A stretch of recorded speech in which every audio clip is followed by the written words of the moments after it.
Hi all, അസ്സലാമലൈക്കും. Welcome back to Silna's kitchen. ഇന്നത്തെ recipe ഭയങ്കര വെറൈറ്റി ആയിട്ടുള്ള നല്ല ടേസ്റ്റി ആയിട്ടുള്ള ഒരു അടിപൊളി ബ്രേക്ക്ഫാസ്റ്റിൻ്റെ റെസിപ്പിയാണ്. റവ വെച്ചിട്ടാണ് ഇത് തയ്യാറാക്കി എടുത്തിട്ടുള്ളത്. എത്ര കഴിച്ചാലും മടുപ്പ് വരില്ല. അതുമാത്രമല്ല, നമ്മൾ സാധാരണ ഇതിൽ ഏതൊക്കെ കറികളുടെ കൂടെയാണോ നമുക്ക് കഴിക്കാനായിട്ട് ഇഷ്ടം, ആ ഒരു കറികളുടെ കൂടെയൊക്കെ കഴിക്കാൻ പറ്റുന്ന ഒരു കിടിലൻ ഐറ്റമാണ്.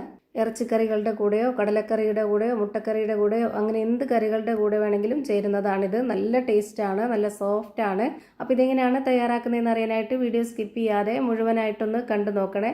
റെസിപ്പിയിലോട്ട് കിടക്കുന്നതിന് മുമ്പായി സിൽനാസ് കിച്ചൺ ചാനൽ ആദ്യമായിട്ട് കാണുന്നവരാണെങ്കിൽ പ്ലീസ് ഒന്ന് സബ്സ്ക്രൈബ് ചെയ്തേക്കണേ.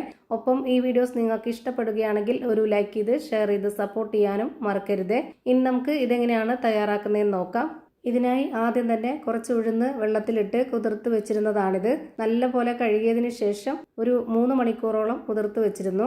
അതിൻ്റെ വെള്ളമെല്ലാം ഊറ്റിക്കളഞ്ഞിട്ടുണ്ട്. ഞാനിപ്പോൾ ഈ ഒരു ഉഴുന്ന് എടുത്തിട്ടുള്ളത് ബോൾ ഉഴുന്നാണ്. ഒട്ടും വെള്ളത്തിൻ്റെ അംശമില്ലാതെ നന്നായിട്ട് ഊറ്റിയെടുത്തിട്ടുണ്ട്. മെഷർമെൻറ്റ് കപ്പിൻ്റെ 1/4 കപ്പ് അളവിനാണ് ഞാനിവിടെ ഈ ഒരു ഉഴുന്ന് എടുത്തിട്ടുണ്ടായിരുന്നത്. ഇനി ഇതൊന്ന് അരച്ചെടുക്കണം. അതിന് വേണ്ടിയിട്ട് ഒരു മിക്സിയുടെ ജാർ എടുത്തിട്ടുണ്ട്. അതിലേക്ക് ഇത് മുഴുവനായിട്ടും ഇട്ട് കൊടുക്കാം. ഇത് മുഴുവനായിട്ടും ഇട്ട് കൊടുത്തതിന് ശേഷം പിന്നെ ഇതിലേക്ക് വേണ്ടത് തൈരാണ്. നല്ല കട്ടിയായിട്ടുള്ള തൈര് വേണം. 2 ടേബിൾ സ്പൂൺ അളവിൽ ഇതിലേക്ക് ഒഴിച്ചു കൊടുക്കുന്നുണ്ട്. കുറച്ച് പുളിയുള്ള തൈരാണെങ്കിൽ അത്രയും നല്ലത്. നമ്മൾ ഈ തയ്യാറാക്കി എടുക്കുന്ന ഈ ഒരു റവ കൊണ്ടുള്ള ഇഡ്ഡലിക്ക് ഭയങ്കര ടേസ്റ്റാണ് കുറച്ച് പുളിയുണ്ടെങ്കിൽ. ഒരുപാടൊന്നും ഒഴിച്ചു കൊടുക്കേണ്ട ആവശ്യമില്ല. ഞാൻ എടുത്തിട്ടുള്ള ഈ ഒരു ഇൻഗ്രീഡിയൻസിൻ്റെ കണക്കനുസരിച്ചിട്ട് 2 ടേബിൾ സ്പൂൺ മതിയാവും.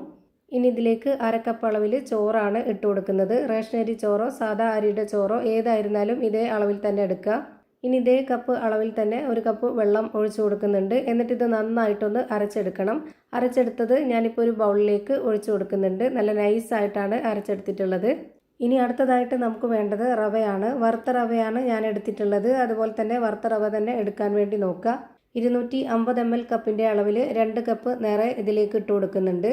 ഇനി ഇതിലേക്ക് വേറെ വെള്ളമൊന്നും ഇപ്പോൾ തന്നെ ഒഴിച്ചു കൊടുക്കാതെ ഇത് നന്നായിട്ടൊന്ന് ഇളക്കി യോജിപ്പിച്ച് കൊടുക്കുക. ഘട്ടം ഘട്ടമായിട്ട് ഒഴിച്ചു കൊടുത്താലേ ഇത് കറക്റ്റ് പരുവത്തിൽ കിട്ടുള്ളൂ. ഒന്നിച്ച് ഒഴിച്ചു കൊടുത്താൽ പരുവം തെറ്റിപ്പോവും. ആദ്യം ഇതുപോലെ നന്നായിട്ടൊന്ന് ഇളക്കി യോജിപ്പിച്ച് കൊടുക്കണം. എന്നതിന് ശേഷം മാത്രം നമുക്കിതിലേക്ക് വെള്ളം ഒഴിച്ചു കൊടുക്കാം. ഞാനിവിടെ 1/2 കപ്പ് അളവിൽ ആദ്യം വെള്ളം ഒഴിച്ചു കൊടുക്കുന്നുണ്ട്. എന്നിട്ട് ഇതൊന്നുകൂടി നന്നായിട്ട് ഇളക്കി കൊടുക്കുന്നുണ്ട്. ഇപ്പോൾ ഇതാ ഒന്നുകൂടി നന്നായിട്ട് ഇളക്കി കൊടുത്തു. ഇനി ഇതിലേക്ക് 1 കപ്പ് വെള്ളം കൂടെ ഒഴിച്ചു കൊടുക്കാം. അതായത് മെഷർമെൻറ്റ് കപ്പിൻ്റെ 1/2 കപ്പിനാണ് ഞാനിപ്പോൾ ഇവിടെ 2 കപ്പ് വെള്ളം ഒഴിച്ചു കൊടുത്തിട്ടുള്ളത്. ഇനിയും നമ്മൾ ഇതുപോലെ ഇളക്കി കൊടുത്തതിന് ശേഷം ഇതിൻ്റെ പരുവം കറക്റ്റായോ എന്ന് നോക്കുക. റവ ആയതുകൊണ്ട് തന്നെ ഇത് കുതിർന്ന് വരും. അപ്പോൾ ഇത് ഒന്നുകൂടെ ടൈറ്റായിട്ട് വരും. അങ്ങനെ വരാതിരിക്കാൻ വേണ്ടി കുറച്ചൊന്ന് ലൂസാക്കിയിട്ട് വേണം നമ്മൾ ഇത് വെച്ച് കൊടുക്കാനായിട്ട്. ലാസ്റ്റായിട്ട് ഞാനിപ്പോൾ ഇതിലേക്ക് 1/2 കപ്പ് വെള്ളവും കൂടെ ഒഴിച്ചു കൊടുത്തിട്ടുണ്ട്. ടോട്ടൽ ഇതിലേക്ക് വേണ്ടി വന്നിട്ടുള്ളത് 3 കപ്പ് വെള്ളമാണ്. അതായത് മെഷർമെൻറ്റ് കപ്പിൻ്റെ 1/2 കപ്പിന്. ഇനി ഇതൊന്ന് അടച്ചു വെച്ചിട്ട് റെസ്റ്റ് ചെയ്യാനായിട്ട് വെച്ചിരിക്കാം. സാധാരണ ഇഡ്ഡലിക്കൊക്കെ നമ്മൾ മാവ് റെസ്റ്റ് ചെയ്യാനായിട്ട് വെക്കുന്ന പോലെ ഒരു രാത്രി മുഴുവൻ വെക്കണമെന്നുണ്ടെങ്കിൽ അങ്ങനെയും വെക്കാം. ഞാനിവിടെ വെച്ചിരുന്നത് 3.5 മണിക്കൂറാണ് ഞാനിവിടെ വെച്ചിരുന്നത്. അപ്പോൾ തന്നെ നല്ല സോഫ്റ്റായിട്ട് മാവ് കിട്ടിയിട്ടുണ്ട്. അതുപോലെ നമ്മൾ സാധാരണ ഇഡ്ഡലിക്ക് വേണ്ടിയിട്ട് അരച്ച് വെക്കുമ്പോൾ നന്നായിട്ട് പതഞ്ഞ് പൊങ്ങി വരുന്ന പോലെയൊന്നും ഇത് പൊങ്ങി വരുന്നില്ല. അപ്പോൾ ആ ഇഡ്ഡലിക്ക് വേണ്ടി അരച്ച് വെക്കുന്ന ആ ഒരു മാവിൻ്റെ കറക്റ്റ് പരുവത്തിൽ തന്നെയാണ് ഇത് റെഡിയായി കിട്ടിയിട്ടുള്ളത്. ഇനി ഇതിലേക്ക് വെള്ളമൊന്നും ഒഴിച്ചു കൊടുക്കരുത്. ഇനി നമുക്കിതിലേക്ക് ഉപ്പും സോഡാപ്പൊടിയും ഇട്ട് കൊടുക്കാം. അതിനായി ഞാനിവിടെ ആദ്യം ഒരു കയ്യിലെടുത്തിട്ടുണ്ട്. അതിലേക്ക് കുറച്ച് വെള്ളം ഒഴിച്ചു കൊടുത്തതിന് ശേഷം ഒരു നുള്ള് സോഡാപ്പൊടി ഇട്ട് കൊടുത്തു. ഇനി ഇതിലേക്ക് ആവശ്യത്തിനുള്ള ഉപ്പും കൂടെ ഇട്ട് കൊടുത്തതിന് ശേഷം ഈ ഒരു സ്പൂൺ വെച്ച് തന്നെ ഇളക്കി കൊടുക്കുന്നുണ്ട്. ഇനി നമുക്കിത് മാവിലേക്ക് ഒഴിച്ചു കൊടുത്തിട്ട് ഇത് നന്നായിട്ടൊന്ന് ഇളക്കി യോജിപ്പിച്ചെടുക്കാം. ഇപ്പോൾ ഈ ഒരു മാവിൻ്റെ കറക്റ്റ് പരുവം കോരി കാണിച്ചു തരാം. ഇത് കാണുമ്പോൾ തന്നെ നിങ്ങൾക്ക് മനസ്സിലാവുന്നുണ്ടാവും കറക്റ്റ് ഒരു പരുവം.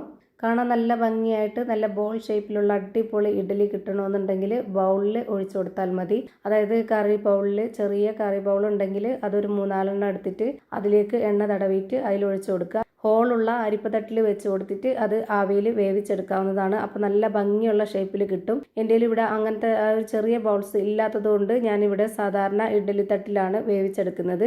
അപ്പോൾ ഞാൻ അതിനായിട്ട് ഇഡ്ഡലി തട്ടിൽ കുറച്ച് ഓയിലൊന്ന് തടവിയതിന് ശേഷം അതിലേക്ക് മാവ് ഒഴിച്ച് കൊടുത്തിട്ട് ഇതുപോലെ ഇഡ്ഡലി ചെമ്പിൽ ഇറക്കി വെച്ച് കൊടുത്തിട്ട് ആവി കയറ്റി വേവിച്ചെടുക്കുന്നുണ്ട്.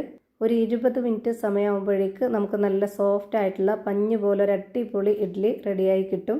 വെന്തതിന് ശേഷം ഈ ഒരു ഇഡ്ഡലി തട്ട് പുറത്തോട്ട് എടുത്ത് വെച്ചിട്ട് കുറച്ച് വെള്ളം ഒന്ന് കുടഞ്ഞു കൊടുത്തിട്ടുണ്ട്. എന്നിട്ടാണ് ഇതുപോലെ സ്പൂൺ കൊണ്ട് ഇളക്കിയെടുക്കുന്നത്. അപ്പോൾ പെട്ടെന്ന് തന്നെ ഇളകി കിട്ടും. ഇതുപോലെ തന്നെ എല്ലാം ഇളക്കിയെടുത്തതിന് ശേഷം ഞാനിവിടെ ഒരു പാത്രത്തിലേക്ക് മാറ്റിയിട്ടുണ്ട്. ഇനി ഞാനിതൊന്ന് അകം വെന്തിട്ടുണ്ടോ എന്ന് അറിയാനായിട്ട് പൊട്ടിച്ച് കാണിക്കുന്നുണ്ട്. അതുപോലെ തന്നെ ഇതുപോലെ ഞെക്കി നോക്കുമ്പോൾ തന്നെ നല്ല സോഫ്റ്റ് ആയിട്ടാണ് കിട്ടിയിട്ടുള്ളത്. കാണുമ്പോൾ തന്നെ നിങ്ങൾക്ക് അറിയാൻ പറ്റും. അതുപോലെ കാണാനും നല്ല ഭംഗിയാണ്. നല്ല ടേസ്റ്റി ആയിട്ടുള്ള ഒരു അടിപൊളി റെസിപ്പിയാണ്. എന്തായാലും ഒന്ന് ട്രൈ ചെയ്ത് നോക്കണം. എല്ലാവർക്കും ഇഷ്ടമാവും.